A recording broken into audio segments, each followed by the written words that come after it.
په ډېرو ملکو کې پر مسکینانو باندې بندیز دی، سوال مه کوه. خو دا به نه ایسوئ چې مسکینان دې راسي موږ تنخوا ورکوو، سوال دې نه کوي. موږ په دې خپل فقر و مسکنت و غربت کې امارت افغانانو دا شجاعت دا غیرت وکوي، دا خپل مسکنت و فقر کې نظر نه وکوي. مساکینو ته تنخوا والا کړه، یتیمانو ته تنخوا والا کړه، معیوبینو ته تنخوا والا کړه. دا د اسلامي نظام هغه ابتکار، هغه کړنې دي.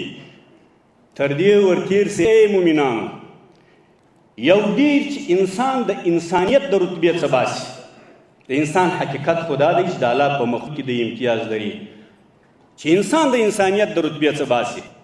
زه په دې مطمئن یم که په دغه مجلس کې هر حاجي صاحب ته ووایم چې حاجي صاحب ستا زوی روینې سوی دی، ای دوانه ستا پلانکی قریب روینې سوی دی. که دا ورته ووایم چې اوس چې هلته پر لارې ټکر وکړي د موټر په ټایرو کې چوختاڼ ومباله او تاثیر پر ونه کړي چې ستا ورور ستا زوی ستا قریب روین سو. ستاسې یادې دا زموږ په وطنو کې دونه ډېر کوڅې په ډکې وې، حتی بسته بسته په ښارو کې بسته چوکونه په ډک وه. د دې کش کې داسې وایي چې دی ذلیله وایي، کش کې داسې وایي چې دی یوازې د انسانیت د رتبې څه وتلی. مخته د محترم استاز یا مخته شیخ صاحب محترم یا هغه بل استاز په هغه رساله کې چې کوم لیکنې کړي وي هغه مو بس.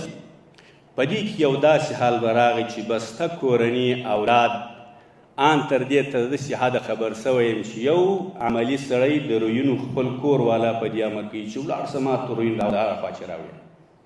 دا په دې 20 کاله کې یو چا زموږ سره غمخوردني نه وکړل. دا زموږ خلک یې روزل، دغه یې ولې نه روزل چې دا یو چا ساتلي وای، یو چا روزلي وای، یو چا تداوي په کړې وای. دا بشردوستان چیرې بیده وه؟ دا بشردوستي زموږ سره چا وکړل؟ دا اسلامي امارت وکړل.